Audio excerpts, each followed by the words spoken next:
We're 14 races into the 24 race schedule in 2025, and it's fair to say it has been a very entertaining season. I've been absolutely loving it personally. I'm sure there'll be some people out there that have not been too impressed. Of course, McLaren are absolutely walking it right now in the Constructors' Championship, and both of their drivers are miles clear in the Drivers' Championship as well. But I think it's been a thoroughly entertaining season, and these stats, these 5 stats here, I think prove that it's been a very good year so far in Formula 1. So let's have a look, guys. And the first is that we broke a record at the Hungarian Grand Prix, the final race before the summer break, and that is that we had the closest ever top 10 in qualifying. Now, qualifying this season has been very, very competitive. It was a fantastic qualifying session there, and the entire top 10 was separated by just over half a second, 0.543 seconds to be exact, which is a record. We've never had a top 10 be this close in qualifying. Of course, these days qualifying is so much closer than it used to be back in the day.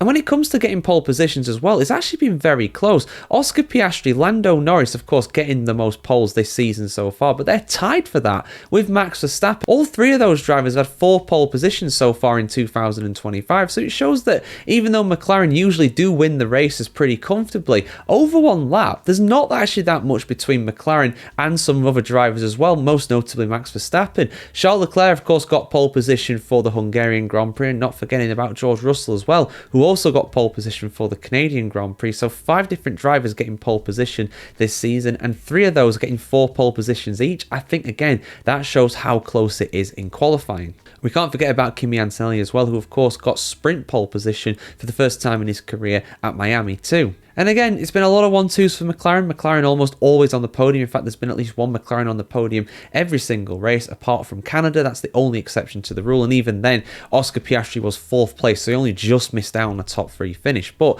there's been quite a few other drivers getting podium places as well. 7 in total have managed it during Grand Prix. And we've had 2 drivers get their first ever podium in Formula 1 as well, both at opposite ends of the scale, really, in a sense. Of course, Kimi Antonelli, just starting out in his Formula 1 career in his rookie season, he managed to get a podium at Canada, and then obviously Nico Hülkenberg finally getting the monkey off his back, as it were, getting a podium finish at the British Grand Prix in his 239th start in Formula 1, and the first top 3 finish for a Sauber since 2012 as well. Again, that just shows how competitive and how unpredictable this season has been. And we can't talk about Formula 1 this season without talking about the title battle between the 2 McLarens. It is just 9 points between them heading into the final 10 rounds. I really strongly predict that we're going to have a final race decider for the championship in Abu Dhabi, and I wouldn't rule out being similar to 2021 and that it's going to be very close between the 2 of them. Maybe not on the same points total like we saw in 2021, but it's a definite possibility. These 2 drivers, Piastri and Norris, are absolutely on it like a car bonnet this season. They have both stepped up.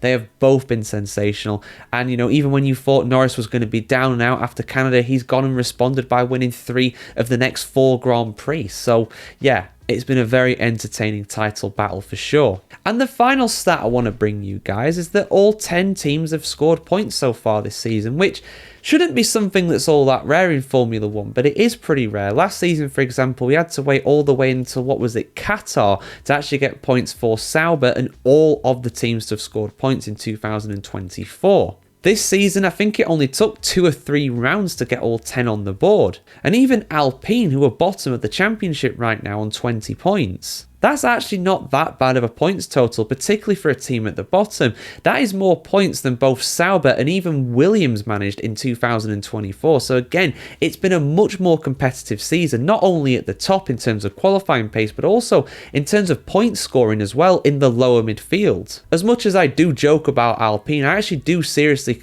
find it hard to consider them a proper backmarker team, because they do score points on a semi-regular basis with Pierre Gasly, so it'd be a bit unfair to call them backmarkers in my opinion. But there you go, guys, 5 stats that show that this season has been absolutely great in Formula 1 so far. Did any of these surprise you? Did you not know any of these? Let me know your thoughts in the comments below. And do you have an F1 stat for this year so far that shows it's been a great campaign? I want to hear what you have to say in the comments below as always. Like, share, comment, subscribe as always, guys. Have a fantastic day wherever in the world today, and we'll see you very soon.